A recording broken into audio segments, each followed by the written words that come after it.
বিরতির পর স্বাগত। দুর্গোৎসবকে কেন্দ্র করে ইতিমধ্যেই বিভিন্ন ক্লাব সামাজিক কর্মসূচি হাতে নিয়েছে। তার মধ্যে অন্যতম হচ্ছে স্বচ্ছ ভারত অভিযান। আজ দেখা যায় আমবাসার সংহতি সামাজিক সংস্থা স্বচ্ছ ভারত কর্মসূচি পালন করে। সংহতি সামাজিক সংস্থা আজ তাদের পুজো মণ্ডপ সংলগ্ন আমবাসা টিআরটিসি স্ট্যান্ড এবং আমবাসা পাবলিক লাইব্রেরির আশপাশ এলাকা পরিষ্কার করেন। এছাড়াও আজ আমবাসা প্রাথমিক হাসপাতালে রোগীদের মধ্যে ফল মিষ্টি বিতরণ করেন। সারা বছর বিভিন্ন সামাজিক কাজ করে থাকে সংহতি সামাজিক সংস্থা।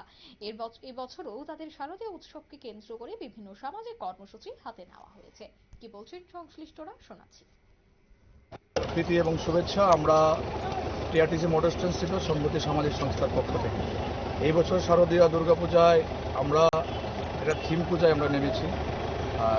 এই বছর আমরা আমাদের হ্যান্ডিক্রাফট বাঁশ বেতের কাজের মাধ্যমে সমাজে কিছু আমাদের যে থিম আমরা উঠিয়ে তোলার চেষ্টা করছি।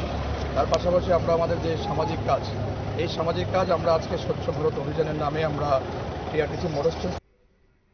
আপনারা শুনলেন তাদের বক্তব্য। দুর্গোৎসবকে সামনে রেখে এই স্বচ্ছ ভারত অভিযান আগামী দিনেও একাধিক কর্মসূচি তারা হাতে নিয়েছে। দুর্গাপূজাকে কেন্দ্র করে নিয়ে নিয়েছে ছোট্ট একটি বিজ্ঞাপন বিরতি, সঙ্গে থাকুন।